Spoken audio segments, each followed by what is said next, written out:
अस्सलाम वालेकुम नाज़रीन, मैं आप सबकी मेज़बान समीरा खान आप सबका इस्तकबाल करती हूँ HS1 न्यूज़ चैनल पर। आइए नजर डालते हैं आज की अहम खबरों पर। Good morning.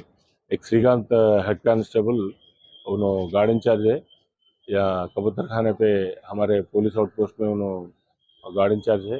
गार्ड चल रहा है वहाँ पर, गार्ड इंचार्ज है। 1 बजे गार्ड चढ़ाने के बाद 1:30 बजे तक बात करके उन्होंने रेस्ट रूम में सो गए। वो मिसफायर हुआ, हाथ कैसा लगा क्या है नहीं मालूम, लेकिन मिसफायर हुआ, उनको इंजरी हुआ, हेड इंजरी हुआ और उनको इमिडिएटली उस्मानिया जनरल हॉस्पिटल को लेके आए। इसमें हम ट्रीटमेंट चल रहा, थोड़ा तो क्रिटिकल है। अगर थोड़ा चांसेस है तो हम डॉक्टर्स के अगर बोले तो बाहर दूसरा हॉस्पिटल को भी शिफ्ट कर दे। वो मिसफायर हुआ है, फिलहाल तो वही इन्फॉर्मेशन है। हम लोग केस दर्ज करके तहकीकात कर रहे हैं। साहब ये मिसफायर कहाँ पर हुआ सर? ये कबूतर खाने के पास पुलिस आउटपोस्ट में जो गार्ड है वहाँ पर। सर ये ड्यूटी पे थे सर, इन्हों श्रीकांत आपको बोला ना गार्ड इंचार्ज का मतलब ड्यूटी पे है ना।